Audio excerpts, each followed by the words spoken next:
In addition to presenting him with an honorary degree, it's also my great privilege to welcome this distinguished writer and dedicated naturalist to serve as this year's commencement speaker.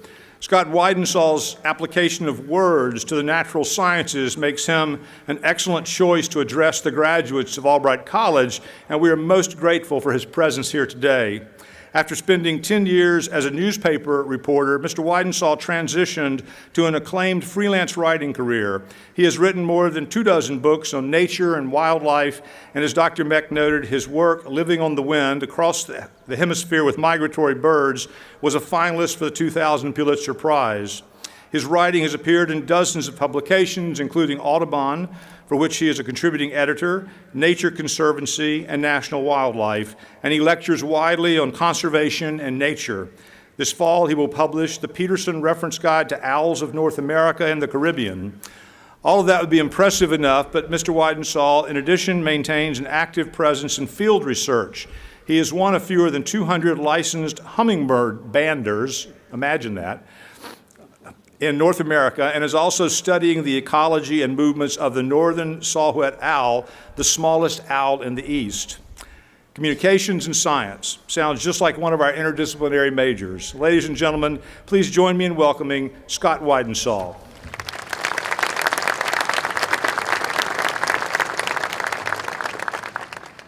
Thank you, President McMillan. Thank you, Dr. Meck, Reverend Davis, trustees, faculty, administrators, distinguished guests, family, and most of all, graduates. Thank you for this honor. I'm humbled and moved to call myself an honorary Albrightian. And that said, I suspect the very last thing you want to do today is listen to me. And frankly, I don't blame you, because today is not about me.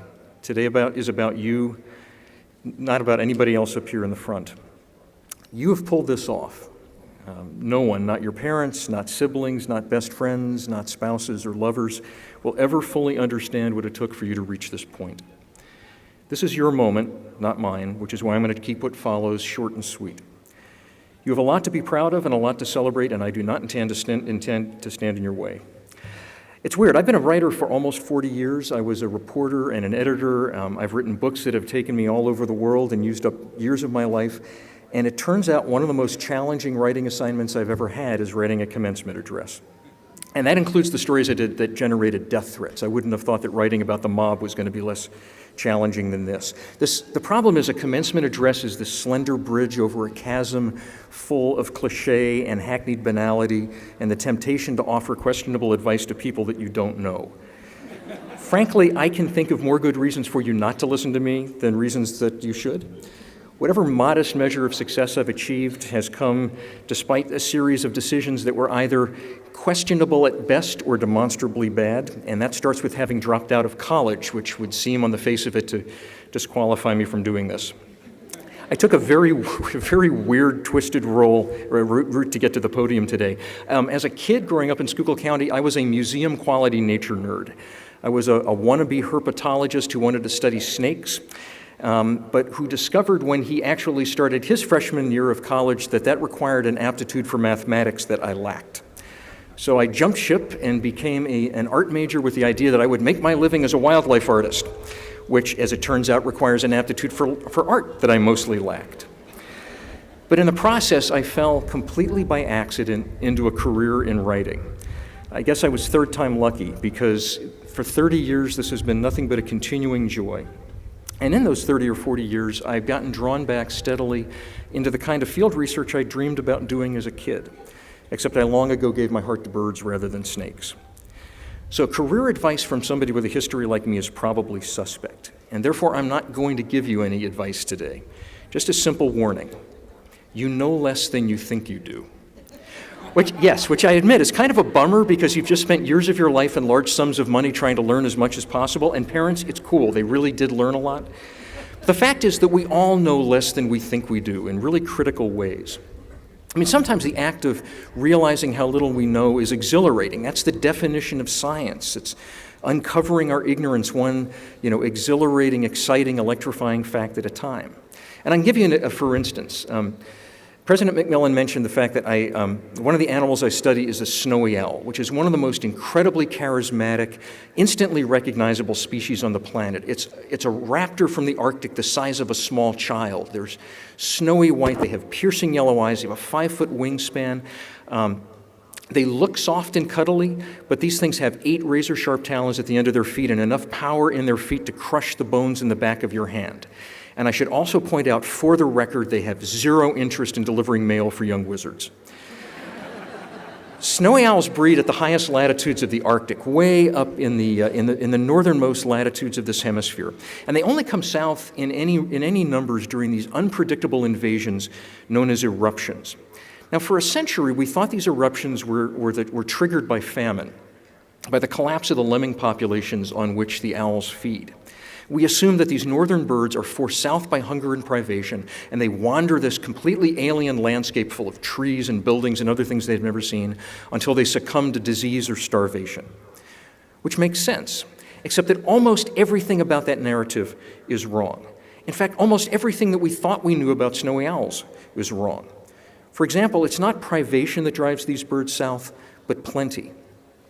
Every summer, somewhere in the Arctic, the lemming population reaches its cyclical peak, and all the snowy owls from across the Arctic gather in that one place. And triggered by all that food, the females lay wheelbarrows full of eggs, and all those eggs hatch into healthy, fat, well-fed baby owls, which come autumn, for reasons that we don't fully understand, take off and fly south in one of these big eruptions.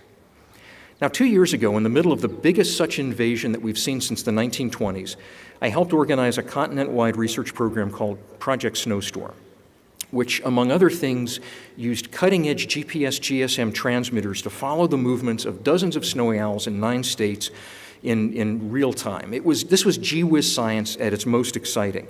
It allowed us to get incredibly precise 3-dimensional GPS locations on these owls as frequently as every 30 seconds, right around the clock. And in the process, we confirmed that an awful lot about what we knew about snowy owls, in fact, almost everything that we thought we knew about snowy owls, was wrong.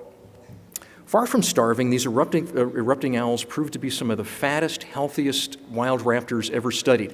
One of our wildlife pathologists cooperating on the project describes them as morbidly obese, which is actually a good thing if you're a bird. We assume that these owls are active mostly in the daytime because that's what people have always thought. It's not. They're good self-respecting owls. They do most of their hunting at night. We thought they mostly ate rodents like lemmings. It turns out no, the ones that were wintering along the Atlantic coast would actually go out and hunt gulls and ducks and other water birds at night over the open water of the Atlantic Ocean. But the fact is they'll eat pretty much anything that they can stuff down their throat. Muskrats, fish, rabbits, geese, the occasional stray cat, and in one memorably smelly case, an extremely dead dolphin. We found that they spend weeks or months at a stretch out on the frozen surface of the Great Lakes, miles from shore, preying on ducks and gulls out in these immense wind-driven cracks in the ice.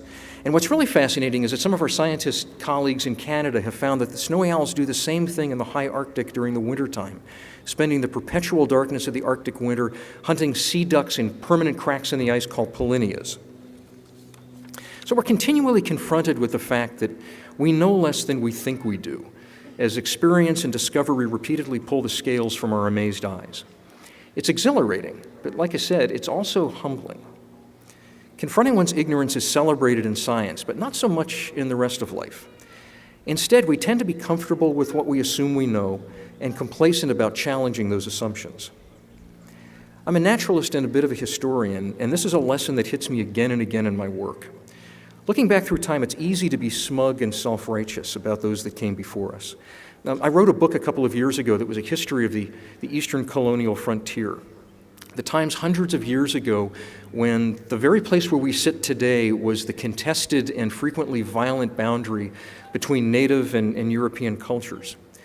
It was a time of incredible cruelty when people on both sides of the cultural divide made choices and acted in ways that to modern sensibilities are blindingly, self-evidently wrong. But it's too easy to look back and say with utter confidence that you would have done any differently. Judge not lest ye be judged is still pretty good advice today, so I guess actually I am giving a little bit of advice.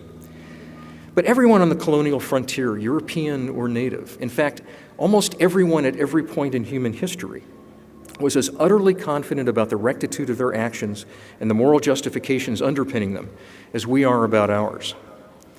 We make mistakes as individuals, as societies, as a species. Often we make them in ignorance or in hubris. Sometimes we do it with eyes wide open, knowing it's wrong but unable to stop ourselves. Our seeming inability to act in the face of a climate that's warming at a geologically insane rate is only the most glaring and disheartening example. But more often, though, we make mistakes with the best of intentions, knowing with as much certitude as those folks did back on the old colonial frontier that we're doing the right and proper thing. So in the years to come, in the turbulence of day-to-day life, it wouldn't be a bad idea to ask yourself, what am I doing today that I'll look back on with regret? What do I assume I'm doing right that maybe I'm doing wrong? What are we as a society doing today that future generations will condemn? I may be a little bit more conscious of this than most because I'm a conservationist, and being a conservationist means dealing a lot with the mistakes of the past. I grew up in northern Schuylkill County, up in the anthracite belt. In fact, Dr. Yarworth was one of my high school teachers. Right behind our house, there was a ridge, and as a kid from that ridge top, I could look south to where we live and see this beautiful Pennsylvania Dutch Valley full of small farms where the cornfields were flickering in the wind on a windy afternoon. Or I could turn and look in the other direction over the valley to the north, where the coal lay close to the surface. It was a moonscape of culm banks, strip mines, and dead creeks the color of rust. I could see the stark difference between a land that was nurtured and one that was despoiled. Two valleys with two very different fates. And even as a kid, I knew what side I was fighting on. But nobody got up one morning and said, hey, let's destroy the valley. The decision to dig for coal seemed like the right one in the 1880s, in the 1920s, in the 1950s and 60s. The mine families that welcomed the work, the mine owners that welcomed the riches, the communities whose economies depended on the coal, few of them ever reckoned with the price that was going to have to be paid for generations. They knew less than they thought they did, in this case about the real cost of that anthracite. But if we know less than we think we do, we also, I believe, can do more than we think we can, even in the face of hard and seemingly intractable problems.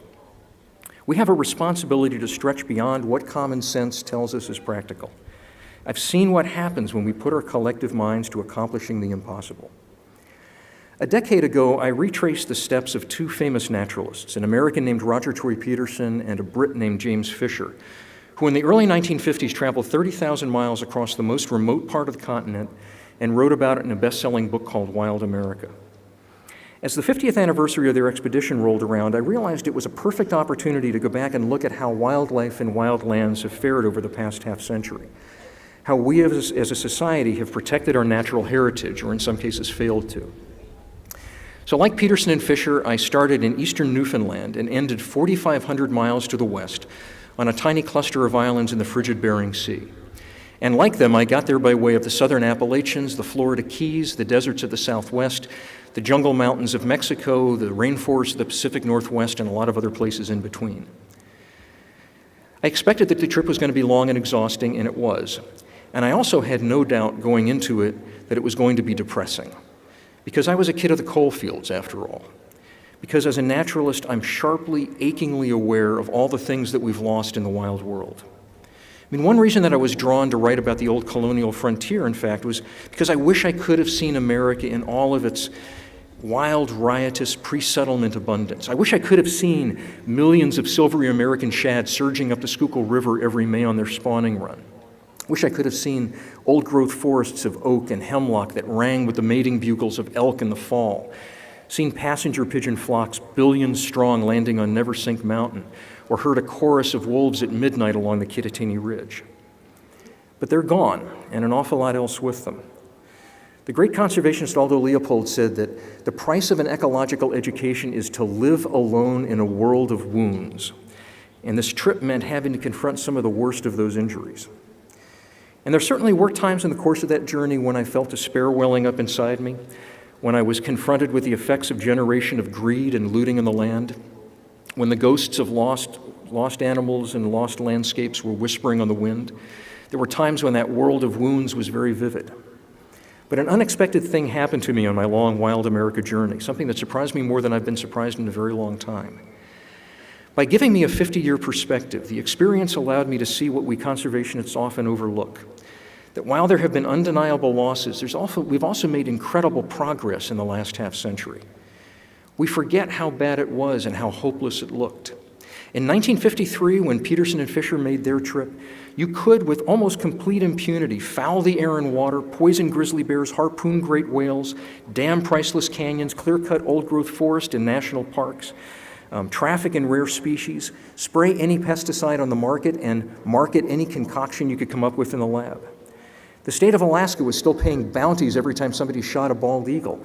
And here in Pennsylvania, along the Blue Mountain, every fall people were still blasting migrating hawks out of the sky. There was no National Wilderness System or Wild and Scenic Rivers Act, no Clean Air or Clean Water legislation, no Endangered Species or Marine Mammal Protection Act, no groundswell of public support to bring back wolves or protect wetlands. In the first half of the 20th century, we came within a whisker of losing much of our natural birthright. Not just marquee extinctions like passenger pigeons, but species we take for granted today, like white-tailed deer and wild turkeys. The game was gone, the forests were felled, the rivers were fouled. But America woke up, and it learned from its mistakes. We realized as a people that we knew less than we thought we did, that material progress wasn't the only measure of success, that vibrant ecosystems are as essential for our well-being as a healthy GDP, that the price we as a nation were paying for that growth was too high. We still have a lot to fight for today. You may have noticed greed and short-sightedness have not gone away, and we're increasingly battling an insidious hostility to science itself, which has seeped out of the climate denial circles and into the wider civil discourse. But I no longer underestimate what we can do with a will and a strong voice when we put our minds and our hearts to it, and there's half a century of environmental progress to prove it. My Wild America journey ended on a tiny island called St. George in the Pribilofs, 300 miles off the coast of Alaska. I sat on the edge of a 500-foot tall cliff with the wind raking the tundra around me, and I looked down through this immensity of space filled with hundreds of thousands of wheeling and screaming seabirds over an ocean alive with surging whales and sea otters and fur seals. It was a glimpse of an older, wilder, more complete world, and I knew I was incredibly privileged to see it. I also knew then, and I know now, that we will never again have a pre-Columbian wild America, complete in all of its original splendor. But mostly we need to have the courage to dream big dreams and set goals that are worthy of this majestic land of ours. And we're doing that. We're learning from our mistakes. We're setting aside vast ocean reserves for conservation, and the results have been astounding. In the North Atlantic, for example, this is the first time in 5 centuries where we're seeing more fish in the ocean than the generation before us. In Montana, visionaries are recreating the American Serengeti, stitching together private and public land to restore millions of acres of prairie where bison and elk and pronghorn can roam the way they used to. And even the bad guys can change their hats. In Florida, the Army Corps of Engineers, which in the 1960s turned the fertile Kissimmee River into a lifeless ditch, has spent hundreds of millions of dollars to put the bends and the oxbows and the natural flow back into the river and return it to the wildlife paradise that it once was. All it takes is the courage to dream and the will to make it happen. We can do great things. You can do great things. Go save the world and have a hell of a good time doing it. You earned it. Thank you very much for this distinct honor, and congratulations to all of the graduates.